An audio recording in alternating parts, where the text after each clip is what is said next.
Hello student, इस video में class 11th chapter thermodynamics का नेक्स्ट टॉपिक पढ़ेंगे। तो टॉपिक है work done in an adiabatic process.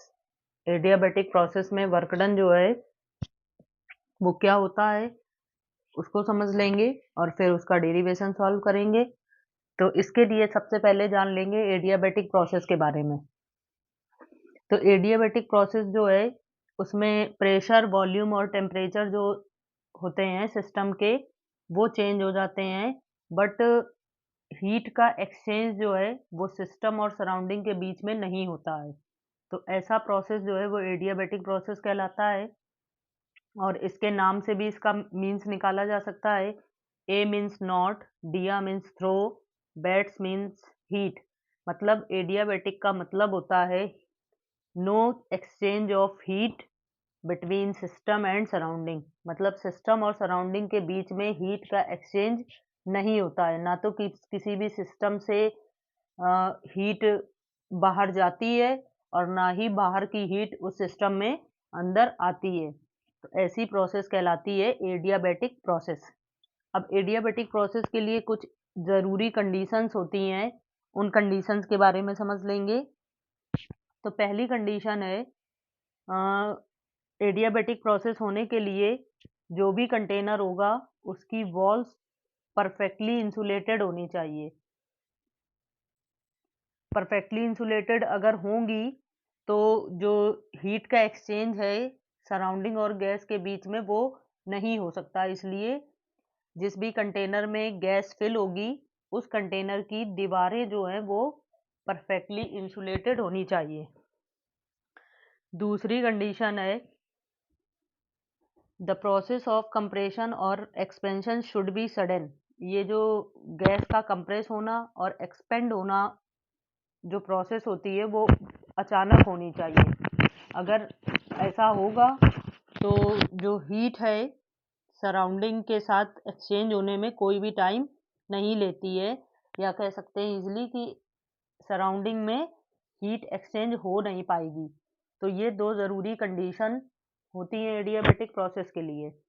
अब हम लोग समझ लेंगे एडियाबैटिक प्रोसेस में वर्क डन के लिए डेरिवेशन, और उसके लिए सबसे पहले एक डायग्राम समझ लेंगे और फिर इसको एक कोई सिलेंडर लिया गया है जिसकी इंसुलेटेड वॉल्स हैं, क्योंकि एडियाबैटिक प्रोसेस के लिए ज़रूरी कंडीशन अभी पड़ी, जो भी बर्तन होगा वो इंसुलेटेड वॉल्स के का होगा।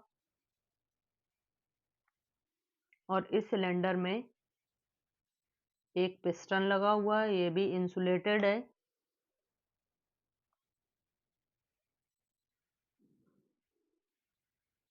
और इस सिलेंडर में गैस भरी हुई है।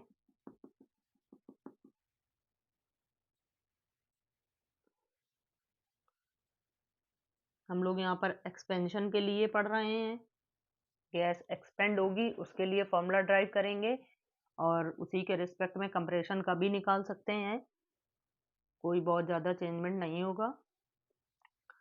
ये dx हो गया, ये गैस है, ये इंसुलेटेड वॉल्स हो गई।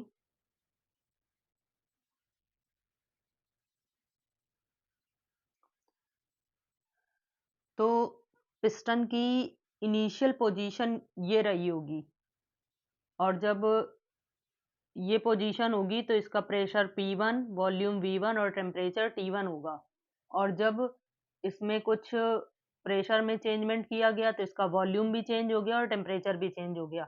और फाइनली इस पोजीशन पर जब पिस्टन पहुंच गया, या कह सकते हैं गैस जो है वो एक्सपेंड हो गई सिलेंडर में, तो फाइनल पोजीशन या फाइनल स्टेट के लिए इनका pressure P2, volume V2 and temperature T2 हो जाएंगे।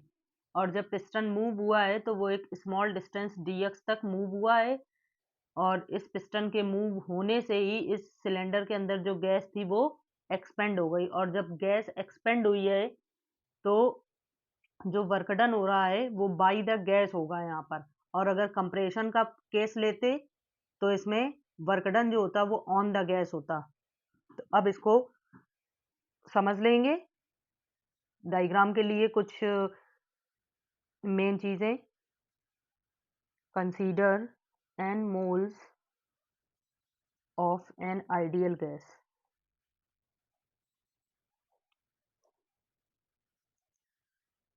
n moles की आइडियल गैस है जो एक सिलेंडर में कंटेन्ड है, contained in a cylinder having insulated walls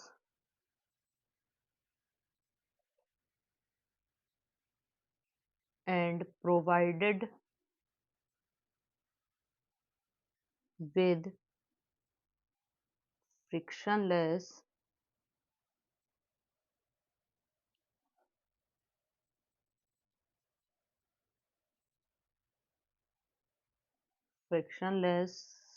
movable insulated piston.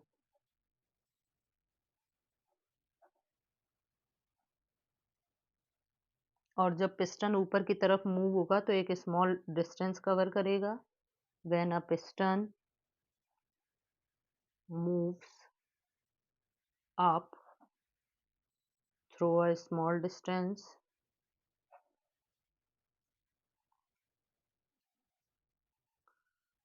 dx,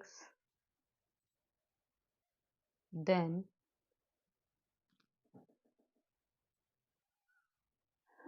work done by the gas is हो जाएगा. स्मॉल डिस्टेंस dx के लिए वर्क डन निकाल रहे हैं तो उसका वर्क डन होगा dw is equal to force into distance. और फोर्स यहाँ पर प्रेशर इज इक्वल टू होता है फोर्स अपॉन एरिया, तो यहाँ पर force is equal to pressure into area हो जाएगा. सो वर्क डन हो जाएगा PA dx और यहाँ पर इसको लिख सकते हैं PdV, dW is equal to, ये कहाँ से आया, वॉल्यूम जो है वो एरिया इंटू डिस्टेंस के इक्वल ले लिया गया है तो वो बन गया वॉल्यूम. इसको डालेंगे इक्वेशन 1. अब इसमें इनिशियल स्टेट और फाइनल स्टेट के लिए बता करके इसका टोटल वर्क डन निकाल लेंगे.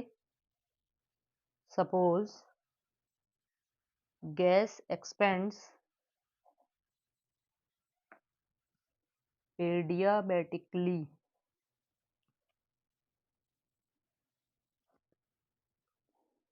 and changes from initial state P1, V1, T1 to the final state P2, V2, T2. Then total work done by the gas is हो जाएगा W is equal to W adiabatic is equal to, इसको integrate कर लेंगे, limit ले लेंगे V1 से V2 PdV. Video में iso समझ लेंगे पढ़ा था तो आइसोथर्मल प्रोसेस में बॉयल्स लॉ का फॉलो होता है और जबकि एडियाबैटिक प्रोसेस में बॉयल्स लॉ नहीं फॉलो होता है. एडियाबैटिक चेंज के लिए पॉइसंस लॉ का पॉइसंस लॉ होता है वो होता है पीवी की power gamma is equal to constant, adiabatic और प्रोसेस यही कांस्टेंट के इक्वल होता है. तो v की पावर गामा जो है जब उस साइड जाएगी तो इसको लिख सकते हैं p इज इक्वल टू के पॉइसंस लॉ होता है power minus gamma is equal to की या प्रेशर की वैल्यू वर्कडन के कांस्टेंट मतलब के वर्कडन में जब रखेंगे तो आ जाएगा W adiabatic is equal to V1 से V2 फॉर्मूला होता है PdV. P की वैल्यू रखेंगे के, V की पावर माइनस गामा dV और यहाँ से K को निकाल लेंगे बाहर तो आ जाएगा V1 से V2 V की पावर माइनस गामा dV. अब इसको जब सॉल्व करेंगे इंटीग्रेशन करके तो आ जाएगा K v की पावर माइनस गामा का इंटीग्रेशन करेंगे तो इंटीग्रेशन होता है x की पावर n+1 अपॉन n+1 तो हो जाएगा v की power minus gamma plus 1 upon minus gamma plus 1 limit हो जाएंगी v1 से v2 की पावर माइनस गामा dv। अब इसमें अब जो अपॉन वाला टर्म है उसको निकाल लेंगे बाहर तो आ जाएगा k और इसको लिख सकते हैं 1 माइनस गामा और ये बचेगा लिमिट ले लेंगे तो v2 की power 1 minus gamma minus v1 की power minus gamma plus 1 limit लगा देंगे v1 से v2 1 माइनस गामा और इसमें इसके का अंदर मल्टीप्लाई कर लेंगे। अब इसको तो आ जाएगा 1 अपॉन गामा माइनस 1 लिख सकते हैं 1 ये हो जाएगा k गामा v1 लिमिट ले लेंगे v2 इसमें से क्या किया है एक माइनस कॉमन ले लिया है तो v1 वाला टर्म जो है वो पहले v2 वाला बाद में लिखेंगे और उससे जो माइनस कॉमन आएगा तो ये वाला टर्म जो है 1 माइनस गामा से हो जाएगा गामा माइनस 1। इस ब्रैकेट से जब एक माइनस कॉमन लिया जाएगा तो ये टर्म तो हो जाएगा k v1 पहले लिख लिया जाएगा की power 1 minus gamma minus k v2 की पावर 1 माइनस का इसमें मल्टीप्लाई कर देंगे अब तो यहाँ पर हो जाएगा गामा माइनस k की वैल्यू है और ये वो होती है k is equal to p1 v1 की power gamma is equal to p2 v2 की पावर गामा। देन k की जगह अब ये रख लेंगे तो आ जाएगा 1 अपॉन गामा माइनस 1 अंदर मल्टीप्लाई और कर ले रहे हैं v1 p1 v1 की पावर गामा यहाँ पर 1 अपॉन कर दिया इंटू v1 की power 1 minus gamma minus p2 की v2 की पावर गामा इंटू v2 की पावर 1 माइनस गामा। अब यहाँ से की पावर गामा जो v1 की पावर गामा और यहाँ पर v1 की पावर 1 माइनस गामा है तो गामा गामा वाले टर्म जो है वो कैंसिल हो जाएंगे क्योंकि मल्टीप्लिकेशन में पावर जो है वो ऐड होती है। गामा माइनस 1 p1 v1 तो आ जाएगा यहाँ से और ये w adiabatic is equal to ये हो जाएगा 1 upon gamma minus 1 is equal to gamma. अब ये हो जाएगा v1 गामा माइनस 1 माइनस अब यहाँ पर ये मल्टीप्लिकेशन में ये दोनों जब पावर ऐड होंगी ये आ गया एडियाबैटिक प्रोसेस के लिए वर्क डन का formula in the terms of pressure and volume. अब अगर इसी बाई आइडियल गैस इक्वेशन से आइडियल गैस इक्वेशन होती है P1 V1 is equal to nRT1 and उसी तरह से हो जाएगा P2 V2 is equal to nRT2।